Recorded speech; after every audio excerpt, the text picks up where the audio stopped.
Iglesia Presbiteriana Reformada de México, Sinaí. Estamos todavía en los inicios de esta preciosa carta, primera carta a los Corintios. Y estamos, hermanos, deseando predicar esta serie de sermones por un buen tiempo, ¿verdad? Nos tomará algo de tiempo. Y justo esta semana leía un sermón del pastor Martyn Lloyd-Jones, precisamente predicando las palabras de saludo a los romanos. Y él decía algo que también estoy convencido. Decía, nunca debemos leer demasiado rápido los saludos a las cartas. Porque curiosamente, hermanos, en los saludos que el apóstol Pablo hace a las iglesias, en estas salutaciones, él plasma de manera precisa el propósito general de su escrito. De tal manera que, hermanos, estoy convencido de que podríamos predicar todavía 2 sermones más, por lo menos, de los primeros 3 versículos de Primera de Corintios, pero pues no vamos a detenernos tanto tiempo. Así que hoy estaremos considerando por segunda vez Primera de Corintios 1, versículos 1 al 3. Y recordemos, hermanos, cuál es el propósito de esta introducción. Estamos delante de una iglesia muy particular, una iglesia llena de problemas doctrinales y prácticos. Los corintios, al menos en la primera carta, tienen delante de sí al apóstol tratando de resolver un número de problemas doctrinales, por ejemplo, con respecto a la cena del Señor, con respecto a la madurez cristiana, con respecto a la resurrección y la resurrección de Cristo particularmente. Pero también tenemos al apóstol Pablo tratando de resolver por medio de carta un número de problemas prácticos. Por ejemplo, los matrimonios en yugo desigual. Por ejemplo, hermanos míos, las divisiones en la iglesia. Por ejemplo, los litigios entre los hermanos en cortes no cristianas. Es decir, delante de nosotros en 1 Corintios no tenemos una iglesia que sorprende por su piedad y que sorprende por ser casi perfecta. No. En 1 Corintios tenemos una iglesia con severos problemas doctrinales y prácticos.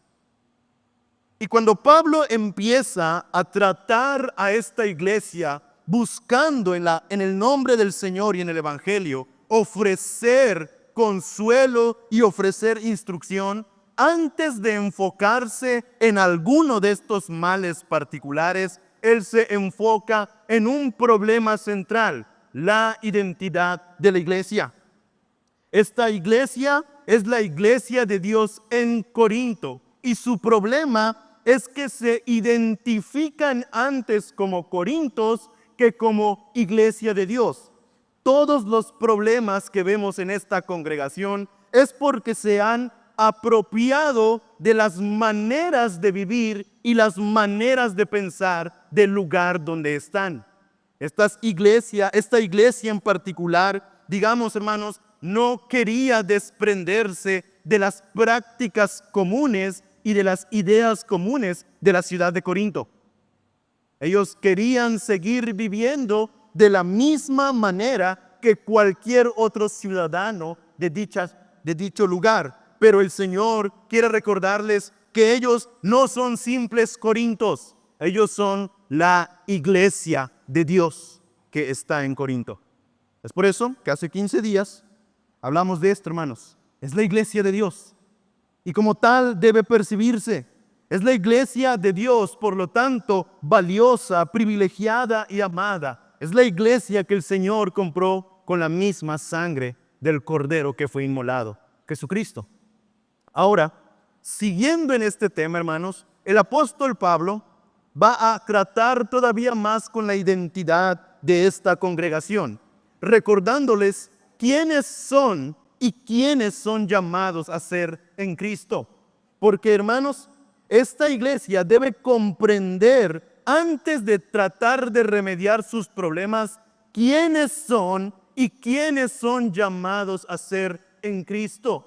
mientras ellos no se apropien por fe, como es debido, de la identidad que el Señor les ha dado, seguirán viendo estos males que aquejan a la iglesia como algo común, como algo sin importancia. Pero cuando ellos miren quiénes son en Cristo y lo que han sido llamados a hacer, la maldad de su pecado es puesta en la debida medida y son llamados al arrepentimiento. Iglesia del Señor aquí en Cancún, Iglesia Sinaí, lo mismo es cierto para nosotros.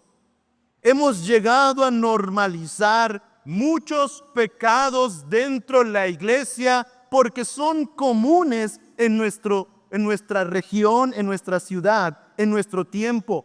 Hemos llegado a estar dispuestos a tolerar ciertas prácticas pecaminosas porque lo vemos en el día a día, donde nos movemos, por doquiera que vamos, por doquiera que escuchamos. Y si queremos, hermanos míos, poder mirar el pecado tan pecaminoso como es, y si queremos, hermanos míos, mirar la iglesia como debe ser, debemos recordar nuestra identidad. ¿Quiénes somos en Cristo y quiénes somos llamados a ser? De tal manera que, como podrán notar, allí estará, hermanos míos, nuestros 2 puntos de esta mañana. Hoy, siguiendo en pro de manifestar la identidad del pueblo de Dios, de la congregación, de la iglesia, diremos, hermanos, quiénes somos en Cristo y quiénes somos llamados a ser.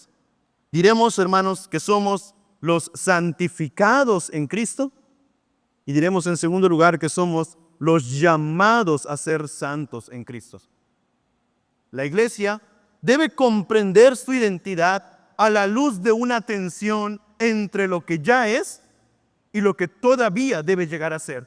La iglesia no debe basar su identidad en lo que alguna vez fue, no. La iglesia debe basar su identidad en lo que ya es en Cristo y lo que todavía es llamada a ser. Por lo tanto, hoy estaremos viendo quiénes somos en Cristo, los santificados. ¿Y quiénes somos llamados a ser en Cristo? Santos. Así que, hermanos, vayamos al texto y sigamos la idea de pensamiento. Vamos a leer desde el versículo 1, pero una vez más me estaré enfocando en el versículo 2, especialmente en una frase. Dice, Pablo, llamado a ser apóstol de Jesucristo, por la voluntad de Dios, y el hermano Sóstenes, a la iglesia de Dios que está en Corinto, a los santificados en Cristo Jesús, llamados a ser santos, con todos los que en cualquier lugar invocan el nombre de nuestro Señor Jesucristo, Señor de ellos y nuestro. Bien, hermanos, veamos en primer lugar que la iglesia de Dios es la iglesia que ha sido santificada en Cristo. Somos santificados en Cristo. El apóstol Pablo, hermanos, después de identificarse a sí mismo como alguien que ha sido llamado a ser apóstol, pasa a identificar a su audiencia y, como ya dijimos hace 15 días, la identifica como la iglesia de Dios. A pesar de todos los dilemas prácticos y teóricos que él conoce de la iglesia, no la desacredita como parte del pueblo de Dios, sino que insiste en que ellos también conforman parte de la iglesia universal y verdadera. Son la iglesia de Dios en Corinto. Pero, hermanos, si ya esto era sorprendente, Pablo va todavía más allá. Y cuando él identifica de manera particular a esta iglesia, no los identifica como los pecadores de Corinto, sino como los santos de Corinto. La palabra que utiliza allí, hermanos, los santificados, es una variante de la palabra agios, de donde viene la palabra santo, ¿de acuerdo? De tal manera, hermanos, que Pablo, cuando piensa en los hermanos de Corinto, él piensa en personas que han sido hechas santas. ¿Qué controversial puede llegar a ser esto en la mente de muchos? Hermanos, es muy probable que si nosotros no tuviéramos estos primeros 3 versículos y no tuviéramos especialmente el versículo 2 de Primera de Corinto, es muy probable que muchos de nosotros no llegaríamos a la conclusión de que ellos son santificados, hechos santos en Cristo, ¿verdad? Imagínese esto, hermano. Imagínese que usted no está leyendo Corinto, ¿no? Imagínese que usted está de visita en una iglesia donde hay toda esta clase de problemas. Usted visita una iglesia, ¿verdad? Donde hay hermanos que están peleándose todo el tiempo porque uno dice, yo soy del pastor tal, y yo soy del anciano tal, yo soy del diácono tal, y viven peleados, ¿no? Y aparte de esto, cuando dan la cena del Señor, terminan borrachos varios de ellos, ¿no? Y algunos dicen, no, la resurrección no existe, por tanto, Cristo no resucitó. Y aparte, hay uno que está manteniendo relaciones impúdicas con su madrastra. ¿Cómo llamarían ustedes a esta iglesia? Seamos sinceros, hermanos. ¿Cómo llamarían ustedes a esta iglesia? Hermanos, por menos que eso, muchos de nosotros hemos dicho, ese de santo no tiene nada, ¿verdad? Por menos que eso. Pero cuando Pablo mira a esta congregación, y por cierto, hermanos, ¿Pablo sabía de los problemas de esta iglesia? Por supuesto, 1 Corintios es la manifestación de que él conocía todos esos problemas. Pero cuando él piensa en esta iglesia, los identifica como aquellos que han sido santificados, hechos santos en Cristo. ¿Por qué? ¿Por qué Pablo puede identificar a estos hermanos no primeramente con su pecado, que sí lo son, sino primeramente con la idea de ser santos? ¿Por qué? Porque, hermanos, Pablo, cuando piensa en el concepto de ser santo, no tiene un concepto viciado como nosotros, ¿no? Yo se los he dicho muchas veces, hermanos, con el paso de tiempo, las palabras llegan a ser viciadas, ¿no? Las palabras mutan en su significado con el paso del tiempo. Voy a utilizar solamente un ejemplo muy interesante. Hermanos, ¿qué es una persona gay? Bueno, hoy gay es sinónimo de homosexualismo, ¿verdad? Pero sabían, hermanos, que solamente unas décadas atrás una persona gay no tenía esa implicación, sino que era una persona muy alegre, divertida. Una de esas personas que donde llegan están chispa y radiantes. De tal manera, hermanos, que hasta hace unas décadas atrás, todavía en los 60s, 70s, podía decir, ese hombre es gay, y no pensar en homosexualidad, sino pensar en alguien muy alegre. Pero hoy en día no, ¿verdad? Hoy en día la palabra gay está directamente asociado a la homosexualidad. Las palabras se vician, ¿no? Otra palabra que suelo utilizar para reflejar esto es la palabra amante, ¿verdad? ¿Qué es un amante, hermanos? Es el Sancho. Bueno, así lo entendemos ahora, ¿verdad? Pero antes la palabra amante significaba la persona que es amada, ¿no? La persona que es amada, la persona a la cual yo amo, amante, ¿no? Entonces hoy ya tiene otra connotación. Bueno, lo mismo ha ocurrido con la palabra santo. Creo yo, hermanos, que por la influencia del romanismo, que muchas veces no queremos aceptar, pero que está presente, hemos llegado a entender la palabra santo de una manera inadecuada. Normalmente asociamos la palabra santo primariamente con la idea de perfección moral o perfecta obediencia. Vamos a ponerlo así. Hermana, si le preguntaran a usted, ¿es tu esposo un santo? ¿Qué dirías? Bueno, depende si la hermana está de buenas o no, ¿verdad? Si el hermano hoy se levantó, le hizo su desayuno, le dio un besito en la frente y le dijo, ya tengo planchado tu vestido para que vayas a la iglesia, ay, mi esposo es un santo, ¿no? Pero si el hermano se levantó y le dijo, apúrate, ya nos vamos, ya se nos hace tarde, ese no tiene nada de santo, ¿verdad? Asociamos la palabra santo ¿con qué? Con obediencia, con obras primeramente, ¿no? Ese es nuestro dilema. Y esto, insisto, hermanos, creo yo, profundamente por la influencia del romanismo, ¿verdad? En la iglesia romana, yo me refiero al romanismo como la iglesia católica romana, pero los llamo romanistas porque no creo que sean la verdadera iglesia católica. Los romanistas ¿a quiénes tienen por santos? A aquellas personas que durante su vida terrenal hicieron suficientes buenas obras para merecer la salvación y aún para compartir con otros. ¿Entienden? En la iglesia romanista, un santo es aquella persona que no solamente llenó la medida de buenas obras para salvarse, hizo más, de tal manera que ahora tiene para compartir con los que no pueden, ¿no? Entonces, por eso ahí tienen a San Judas Tadeo volteado y la persona pidiendo, ¿verdad? Un novio, una novia, ¿verdad? Porque puede interceder, ¿no? El santo hizo muchas buenas obras. Una vez más, la asociación de la santidad suele ser primeramente a las obras. Y entonces, cuando preguntamos, ¿la iglesia cristiana, la iglesia presbiteriana y reformada, hermanos, tiene santos? Como que nos choca, ¿no? No, pastor, no tenemos santos.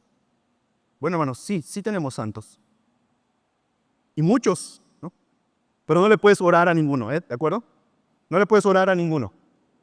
Sí tenemos santos. ¿Quiénes son los santos? Los miembros de la iglesia. Aquellos que han creído en Cristo. Aquellos que profesan fe en el Señor.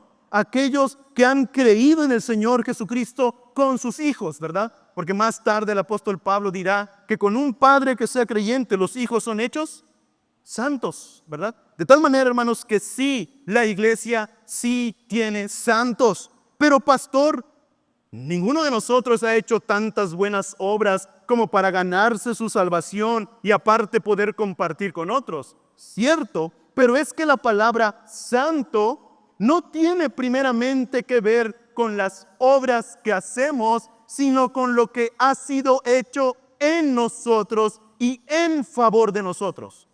Voy a repetir esto, hermanos. ¿Cómo puede tener santos la iglesia cristiana? ¿Cómo puede ser que los creyentes en Jesucristo sean identificados como santos? Simple y sencillamente porque la idea bíblica de ser santo no tiene que ver primeramente con lo que nosotros hacemos, sino que tiene que ver primeramente con lo que ha sido hecho en nosotros y en favor de nosotros. Permítanme, hermanos, discúlpenme, trato de no hacerlo, pero permítanme que me ponga por un momento técnico. Vean cómo lo dice Pablo. Volvamos a 1 Corintios 1:2. Dice, a la iglesia de Dios que está en Corinto, a los santificados. La manera en que está esa palabra es muy importante y discúlpenme, hermanos, de verdad que me pongo un poco técnico. En el idioma original, esa palabra está en una voz que se llama voz pasiva. Es un verbo y este verbo está en una voz pasiva. ¿Y qué quiere decir una voz pasiva? Bueno, creo que lo podemos entender mejor por medio del contraste. Una voz activa es donde el sujeto realiza la acción. Yo corrí, ¿no? ¿Quién llevó a cabo la acción? El sujeto, ¿no? Esa es voz activa. La voz pasiva es lo contrario. El sujeto recibe la acción. Me pegaron. ¿Quién pegó? No fue el sujeto. Fue alguien fuera del sujeto. Así está aquí. A los santificados no es a los que se hicieron a sí mismos santos, no. Los santificados es los que han sido hechos santos. Ellos no son santos primeramente por lo que hacen o hicieron en sí mismos. Ellos son hechos santos por lo que alguien más hizo en ellos. Es decir, hermanos, que bíblicamente el concepto de la santidad no parte de lo que nosotros hacemos por Dios, sino que el concepto de la santidad parte de lo que Dios ha hecho por nosotros y en nosotros.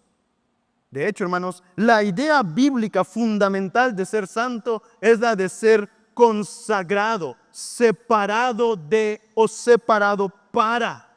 Y la iglesia de Dios, hermanos, es santa en virtud de que Dios la ha separado del mundo y la ha separado para Él mismo. somos santos no porque hemos hecho muchas buenas obras para salvarnos y para compartir con otros. No, somos santos únicamente en virtud de lo que Cristo ha hecho en nosotros y por nosotros, muriendo en la cruz del Calvario.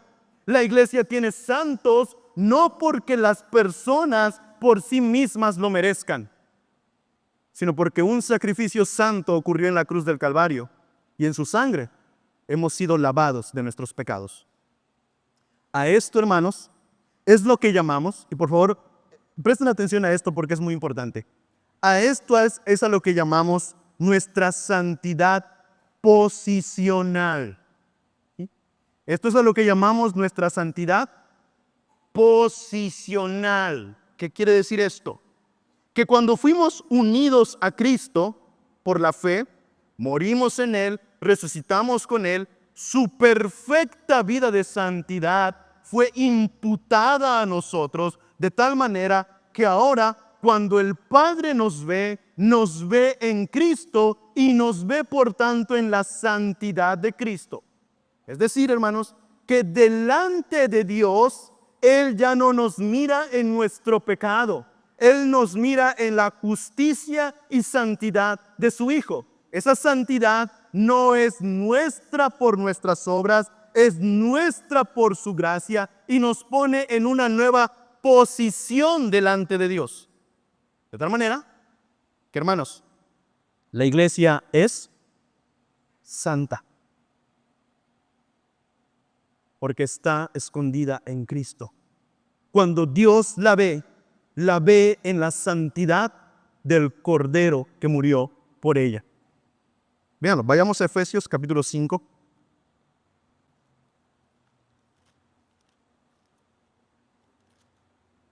Efesios capítulo 5.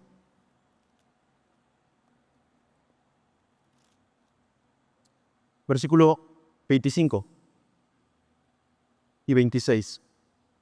Dice: maridos, amad a vuestras mujeres, así como Cristo amó a la iglesia y se entregó a sí mismo por ella. ¿Para qué?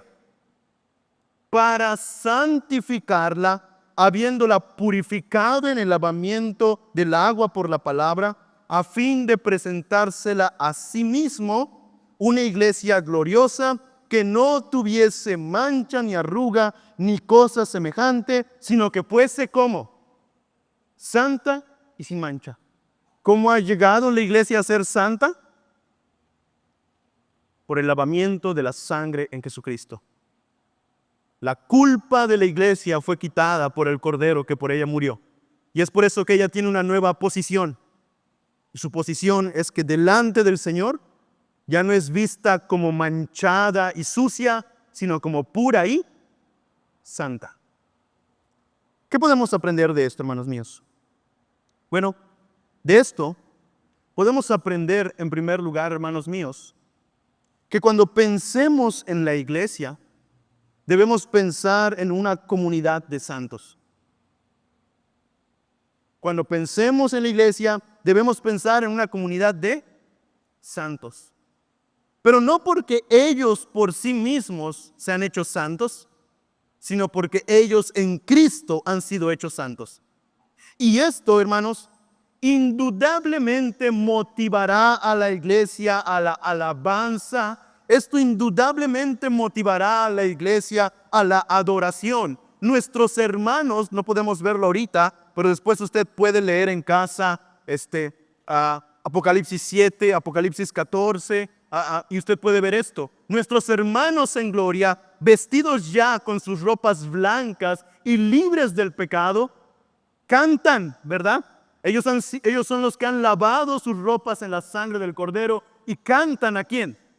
Al Cordero que fue inmolado, las salvaciones del Señor. Entender esto, que la iglesia es santa únicamente en virtud de lo que Dios por Jesucristo y en el poder del Espíritu Santo es hecha santa. Entender esto, hermanos, debe motivar a la iglesia a adorar, a cantar, a servir, a entregarse en devoción al Señor. Porque, hermanos, somos lo que somos por lo que otro hizo por nosotros.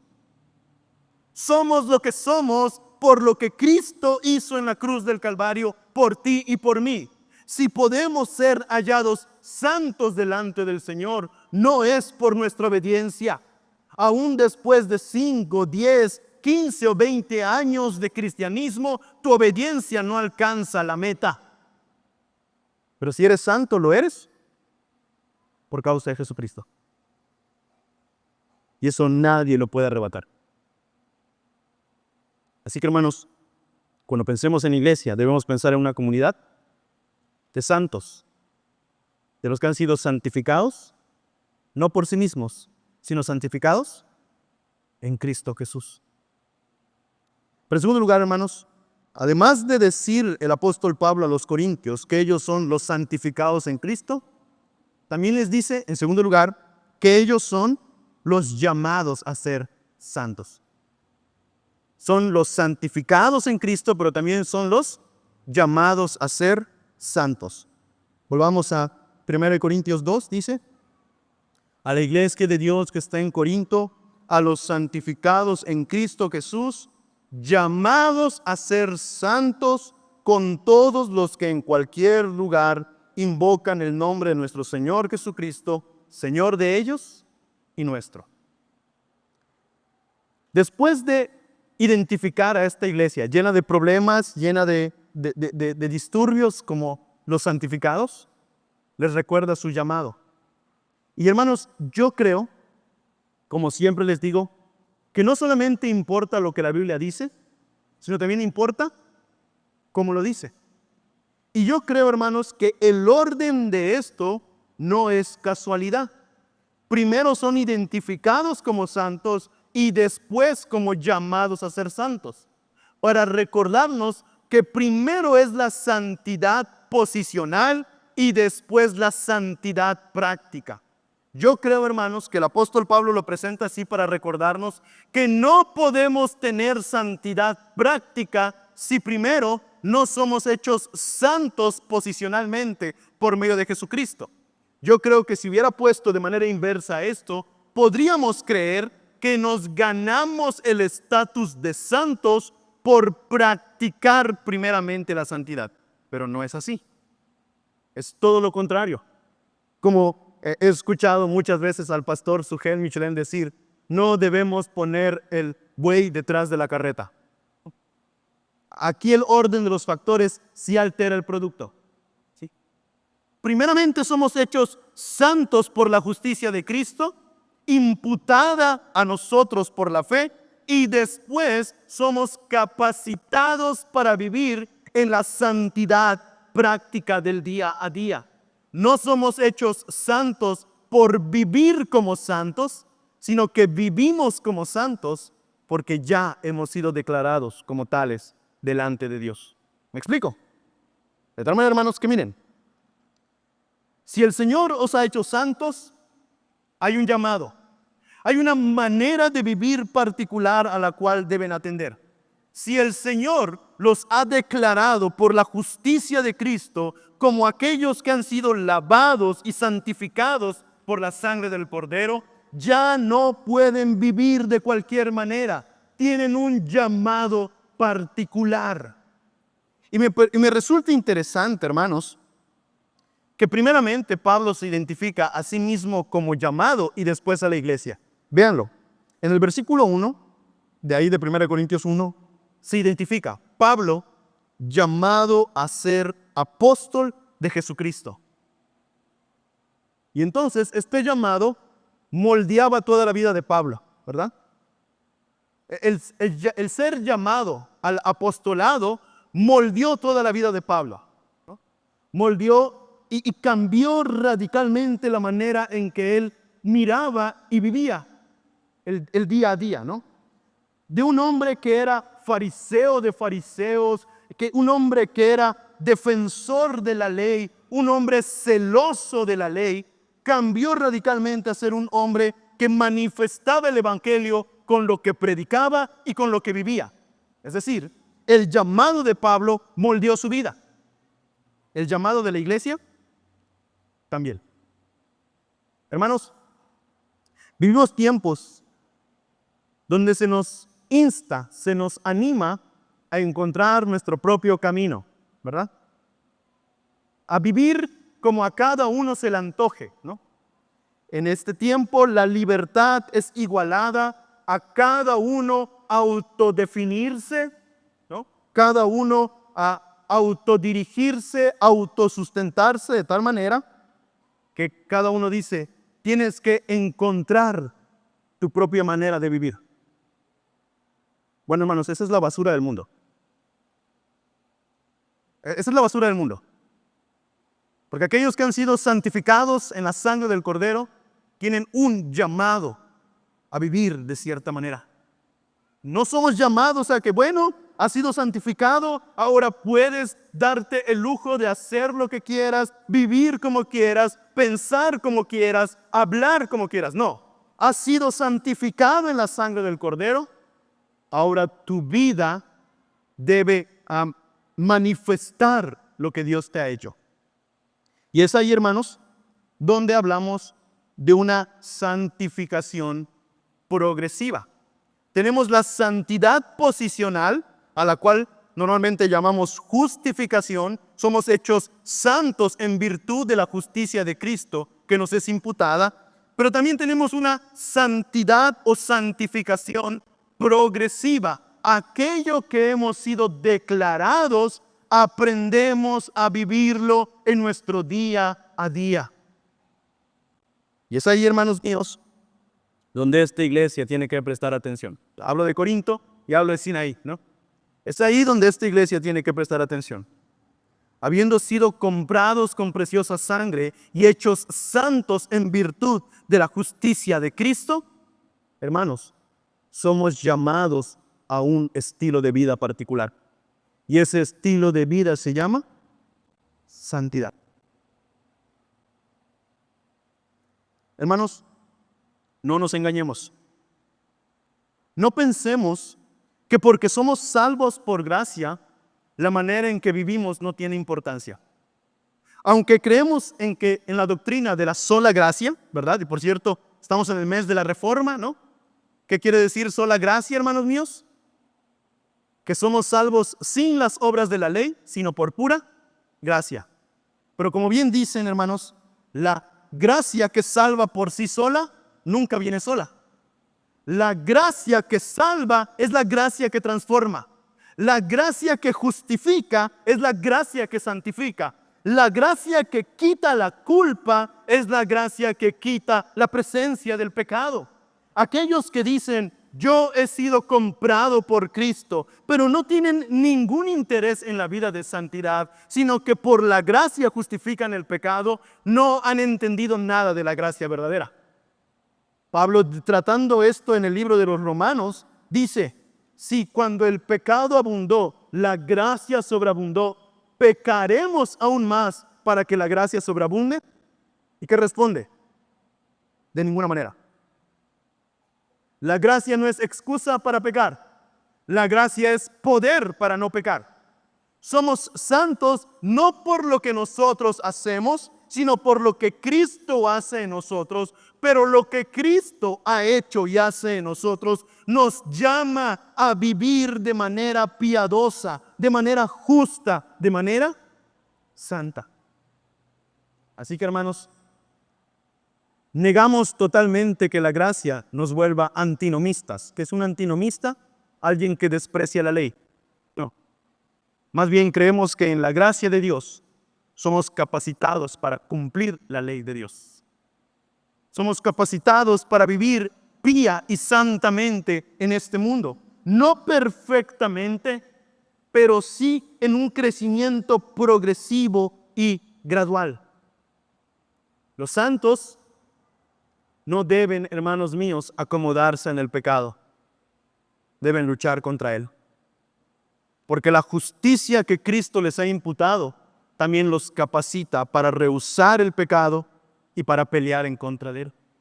Así que, hermanos, esta es la tensión en la que vive la iglesia. Hermanos, ¿la iglesia ya es santa? Ya, posicionalmente. Pero ¿es perfectamente santa en la práctica? No. Todavía no. Entonces, la iglesia vive en esta tensión entre lo que ya es en Cristo y lo que todavía tiene que ser en Él y a través del Espíritu. Y hermanos, entonces, cuando somos llamados a la santidad, no somos llamados a hacerlo como personas que no tienen una provisión de gracia, sino que somos llamados a la vida de santidad precisamente porque ya el Señor, por su gracia en Cristo, nos ha capacitado para ello, para que día a día muramos más y más al pecado y vivamos más y más a la santidad. Así que creyentes, que ninguno diga que no puede luchar contra el pecado. Si has creído en Cristo, has sido hecho santo, has sido llamado a ser santo y bendita gracia, has sido capacitado por el Espíritu para luchar. ¿Cómo podemos ir aplicando lo que hoy hemos visto? En primer lugar, hermanos, esto nos debe mover, en primer lugar, a ser muy pacientes con los hermanos. ¿Sí? En primer lugar, hermanos, esto nos debe llevar a ser muy pacientes con los hermanos. Nunca debemos justificar el pecado. Escuchen bien esto. Nunca debemos justificar el pecado. Nunca debemos solapar el pecado, pero debemos ser pacientes con los pecadores. ¿Por qué? Escuchen bien esto, hermanos. Aún el más débil, aún el más inmaduro, aún el más terco de los creyentes es santo, por lo que Cristo ha hecho en él. Escuchen eso. Aún el más débil, aún el más inmaduro, incluso aún el más terco de los creyentes es santo, por lo que Cristo ha hecho en él. Y si él entonces ha sido comprado con la sangre de Cristo y ha sido santificado en él, hermanos, debemos ser pacientes. Y ese mismo hermano, por débil, por necio, por torpe, por terco que parezca, está siendo santificado, está en un proceso de santificación que solamente le tomará el resto de la vida, como a ti y como a mí. De tal manera, hermanos míos, que hacia nuestros hermanos que profesan la misma fe que nosotros, al menos que den muestras innegables de apostasía, muestras innegables de separación, debemos procurar tratarlos con paciencia. Sí, haciéndoles ver el pecado. Sí, haciéndoles, hermanos míos, llamados de atención cuando ellos no corrigen a tiempo sus malos caminos, pero siempre siendo pacientes. Porque aún el más santo de los santos es imperfecto. Y aún el más terco y necio de los verdaderos creyentes es santo. Así que, hermanos, debemos ser pacientes. ¿Cómo cambia esta idea la manera en que tratas a tus hermanos? Y especialmente cuando pecan, y especialmente cuando pecan contra ti. Hermanos, ¿no les parece que muchas veces somos muy laxos para derramar ira en contra de nuestros hermanos? ¿No les parece que muchas veces nuestro juicio en contra de los hermanos es más terrible que en contra de aquellos que no lo son? ¿No les parece, hermanos, que muchas veces somos muy prontos a criticar al hermano? Y nosotros hemos recibido gracia sobre gracia, y en su paciencia el Señor nos aguarda y nos cuida y nos protege a pesar de que nosotros mismos somos bien pecadores. Hermano, si cuando tu hermano peca, y especialmente peca contra ti, tú pensaras, él es uno de aquellos que han sido santificados en Cristo, y está en un proceso de vivir la vida de santidad, está en un proceso de santificación todavía, ¿no cambiaría eso muchas veces la manera tan brusca, arremetida, a la defensiva o violenta con la cual respondemos? Hermana, hermano, Vamos a ponerlo en términos prácticos. Si cuando tu esposo o tu esposa peca contra ti, ¿no?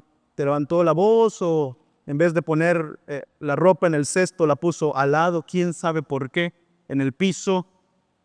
Si tú pensaras, es alguien por quien Cristo murió, ha sido hecho santo y está todavía en un proceso de santificación, ¿cambiaría eso la manera en que muchas veces respondes? Papás, si vuestros hijos, cuando vuestros hijos pecan, ¿no? Y hacen enardecer a mamá y a papá, pensaras, ¿no? Es alguien por quien Cristo murió, es alguien que aún está en un proceso de santificación. ¿No haría eso más paciente tu manera de tratarlo? ¿Entienden esto, hermanos? Si pensáramos más de la iglesia en estos términos, los santificados, llamados a ser santos, aquellos que ya son santos en virtud de lo que Cristo hizo y que están en un proceso día a día de ser renovados a la imagen del Señor, ¿no nos haría esto mucho más pacientes con nuestros hermanos? Oh, hermanos, debemos venir pronto al arrepentimiento por tantas veces que somos tan agresivos hacia el hermano, que somos tan desesperados. Hermano, cuando sientas que ya no puedes más con tu hermano que no entiende, considera cómo el Señor te ha tratado a ti. Considera cuán paciente es el Señor, que habiéndote lavado y dándote cada día los medios de gracia y su espíritu, aún ve cómo día tras día vuelves al pecado. La iglesia es santa y llamada a ser santa. Entender de esta manera, hermanos, debe transformar nuestras relaciones como hermanos.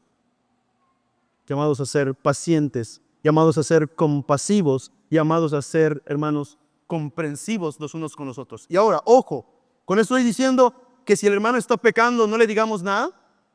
Con eso estoy diciendo que si el hermano está pecando, ¿lo dejemos seguir así? No, de ninguna manera. Lo que estoy diciendo, hermanos, es que nos debe llevar a ser pacientes hacia los hermanos. Pero en segundo lugar, hermanos, lo que hemos dicho también debe movernos, por un lado, a la humildad y por otro lado, a la alabanza. ¿Por qué? Humildad, hermanos, para reconocer que aún el más destacado de los santos entre nosotros todavía no es perfecto. Hermanos, yo no sé quién sea el más santo en esta sala hoy. Definitivamente no soy yo, ¿no? No sé quién sea el más santo en esta sala el día de hoy. Pero el más santo en la práctica de los que estamos aquí, aún tiene que luchar con el pecado porque es imperfecto. En la práctica. Así que, hermanos, eso debe volvernos a la humildad. Eso debe moldear nuestros corazones a la humildad. Porque, hermanos, aún estamos en el camino. Sí, el Señor ha comenzado la buena obra en nosotros y la perfeccionará hasta el día de Jesucristo. Pero ¿hasta cuándo será perfecta? Hasta el día de Jesucristo. Eso quiere decir, hermano mío, que en el transcurso de nuestro vivir en el aquí y el ahora, necesitaremos corrección, necesitaremos exhortación, necesitaremos que otros miren nuestro pecado, nos lo hagan saber y nos ayuden a corregirlo. Hermanos, hay personas que quieren ver la iglesia perfecta, pero ellos mismos no están dispuestos a ser corregidos. Hay personas que te señalan aquí, aquí, aquí, aquí, aquí está el problema, pero nunca miran aquí. Y si por casualidad un hermano viene y le dice, hermano, considero que lo que tú estás pensando o haciendo está mal, se vuelven fieras. Las garras listas para defender, la boca lista para rugir. ¿Y tú quién eres para decirme algo? Hermano, sé humilde. Sé humilde. Sí, ya eres santo, pero todavía estás en un proceso de santificación. Y requerirás muchas veces ser exhortado. Y requerirás muchas veces ser regañado. Y quizás requerirás ser disciplinado. Y para poder afrontar esto necesitamos, hermanos, humildad. Sí, ya somos santos, pero aún estamos siendo santificados. Nuestra posición delante del Señor no va a cambiar. Ya hemos sido declarados justos y santos por la justicia y santidad de Cristo. Pero en nuestro día a día, aún esa santidad debe reflejarse aún más. Y mientras no sea perfecta, necesitamos corrección. Sé humilde. Pero esto mismo, hermanos, debe llevarnos a la alabanza. Hermanos, gloria a Dios, que nos ama, nos recibe, nos bendice, nos da día a día sus misericordias, a pesar de que aún no somos perfectamente santos en la práctica. Hermano, si las bendiciones de Dios dependieran de que tú y yo seamos perfectos en la santidad práctica, ¿cuándo nos bendeciría Dios? Jamás. Hermanos, ¿cuántos de ustedes llegaron hoy al culto sin pecar? ¿Por qué esperan ser bendecidos entonces durante el culto? Hermanos, porque el Señor no nos bendice por nuestra perfecta santidad práctica. El Señor nos bendice por la santidad que Cristo ha puesto por nosotros al justificarnos. Bendito el Dios y Padre, que nos bendice con toda bendición espiritual en los lugares celestes. ¿Cómo? En Cristo. Las bendiciones del pacto de gracia son nuestras, no en virtud de nuestra perfecta obediencia, sino en virtud de la perfecta obediencia de Cristo. Alabemos y demos gloria a esto, hermanos, de que aunque aún luchamos con el pecado, y reconozcámoslo, muchas veces perdemos porque caemos, pensamos el pecado, hablamos el pecado, actuamos el pecado. Aún el Señor día a día renueva sus misericordias. Aún el Señor guarda la fidelidad y el pacto únicamente por lo que Cristo ha hecho por nosotros. Podemos decir que todos los días sus misericordias son nuevas. Hermanos, seamos humildes y demos gloria a Dios, que a pesar de nuestra imperfecta santidad práctica, por la perfecta santidad que ha sido imputada en nosotros por Cristo, podemos llegar confiadamente al trono de su gracia. Alabemos y demos gloria. Pero en tercer lugar, hermanos, también quiero aplicar este sermón llamándonos a tomar en serio la santidad práctica. Aunque, hermanos, nuestra salvación no depende de nuestras obras, esto es claro, nunca lo vamos a negar.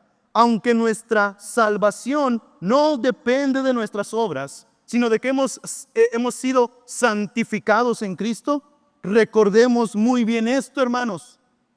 Sin santidad, nadie verá al Señor. La santidad es importante. No para ganarnos la salvación, sino como evidencias de que hemos sido salvados. Aquellos que no tienen ningún interés en las cosas santas, aquellos que no tienen ninguna preocupación sincera por el pecado, aquellos que no conocen el arrepentimiento y la fe, y movidos por la fe a las buenas obras, hermanos, no tienen motivos para creer que verdaderamente hayan sido salvados. Pero los creyentes, de ninguna manera somos perfectos en nuestras obras. De ninguna manera, hermanos míos, los creyentes somos perfeccionados en plenitud en el aquí y el ahora. Pero los verdaderos creyentes anhelan ser santos y toman en serio la santidad. Así que, hermano mío, ¿has sido comprado con la sangre de Jesucristo? No tienes el derecho de vivir como te dé la gana. Tienes un llamado. Eres llamado a ser santo. Procura la santidad. Procura con diligencia la santidad, hermanos míos. Lo fácil es pecar. Lo difícil, hermanos, es no pecar. Por eso que Pablo le dice a Timoteo, ejercítate para la piedad. La piedad necesita ser ejercitada. El Señor nos infunde su gracia y favor. El Señor nos provee de su Espíritu y de los medios de gracia como lo son la palabra, la oración y los sacramentos. Pero, hermanos, si queremos crecer en santidad, debemos hacer uso de todo lo que el Señor nos provee para ello. Nadie crecerá en santidad apartado de la Biblia, apartado de la oración, apartado de la congregación, apartado de los sacramentos. Hermanos, muchos de nosotros estamos languideciendo en nuestra vida espiritual precisamente porque tomamos muy poco en serio la santidad. Voy a repetir esto. Muchos de nosotros estamos languideciendo, es decir, estamos débiles espiritualmente porque tomamos en poco la santidad. Nadie puede ser fuerte espiritualmente si no toma en serio los caminos de la santidad. Si queremos tener una vida espiritual fuerte, vigorosa, tenemos que hacernos de los medios de gracia, y estos mismos medios de gracia presentarán oposición por el poder del Espíritu que los usa a la carne y al pecado. Es decir, hermanos, que solamente a través de vivificar el Espíritu mortificaremos la carne. Pero mientras no le demos importancia a vivificar el Espíritu, la carne cobrará fuerza. El pecado cobrará fuerza en nosotros. Así que, hermanos, debemos tomar en serio este llamado. Dios nos llama a ser santos. Oh, no es el pastor Daniel, no son los ancianos de la congregación, es el Señor. Él nos hizo santos posicionalmente en Cristo y nos llama a vivir santamente todos los días. Yo me ayudo a entender esto, hermanos, con la figura del matrimonio. Cuando uno firma el papel, ¿no? Y ahí está delante el juez, sí acepto, ¿no? Y la hermana también firma el sí acepto. Ya está el papel y dice el juez, formalmente los declaro marido y mujer. Si habláramos de porcentajes, ¿qué tan casados ya están esas dos personas? Así, al instante en que son declarados marido y mujer, ¿qué tan casados están? ¿Un 80? ¿90? ¿Qué tan casados están? Totalmente casados. Esa es su nueva posición, ¿no? Ya no son solteros, ahora son casados. Pero ya saben vivir perfectamente como casados. ¿Verdad que no? Los hermanos que tienen más de 20 años casados, ¿ya saben vivir perfectamente como casados? Los hermanos que ya tienen más de 30 años casados, ¿ya saben vivir perfectamente como casados? No, ¿verdad? Todavía tienen que aprender. Pero ¿qué pasa si el muchacho se casa y él toda la vida quiere seguir viviendo como soltero? ¿Qué pasa? Es incongruente, ¿verdad? Bueno, hermanos, nosotros estamos completamente casados con el Señor porque ya Cristo nos ha tomado por sus esposas. Pero tenemos que aprender a vivir como tal. Ya somos hechos santos posicionalmente. Esa es nuestra condición, santos. Pero tenemos que aprender a vivir la santidad día a día. Y si alguien, y aquellos que pretenden vivir sin interés en esto, simplemente demuestran que no han conocido realmente a aquel que los llamó. Hermano, tome en serio el llamado. Tome en serio el llamado a los santificados llamados a ser santos. Y esto no era solo para los corintios, junto con todos los que invocan el nombre del Señor en todo el mundo. Llamados a ser santos. Y por último, quiero aplicar este sermón a aquellos que hoy vinieron sin Cristo. Mira, amigo, déjame decirte que separado de Cristo, nunca podrás obrar santidad. Separado de Cristo, nunca podrás ser hecho santo. Tú puedes ser tan bueno como la Madre Teresa de Calcuta. Tú puedes ser tan bueno, ¿verdad?, como algún papa o como alguno de los santos, y aún así seguirás muerto en tus delitos y pecados, sin ninguna gota de santidad. Porque la santidad no puede ser producida por la carne. Solamente el Espíritu Santo puede obrar santidad al imputar a la cuenta del pecador la perfecta justicia de Cristo. Así que mira, para ti, amigo mío, el llamado es hoy que vengas a Cristo, Nadie más puede hacerte santo, porque nadie más puede lavarte de tus pecados, nadie más puede quitar la culpa, nadie más puede hacerte libre de la esclavitud del pecado. ¿Quieres ser santo? No será por tus obras, será por la obra de otro, la obra del Cordero Santo que en la cruz del Calvario fue muerto por ti. Así que, amigo mío, ven a Cristo, solo Él puede hacerte santo. Pero una vez hecho santo, entras a un llamado a vivir de manera santa todos los días. A los llamados a ser santos es a quienes hoy se predica. Recuerda quién eres en Cristo. Ya eres santo posicionalmente, pero eres llamado a una santificación progresiva cada día. Vamos a orar. Iglesia Presbiteriana Reformada de México, Sinaí.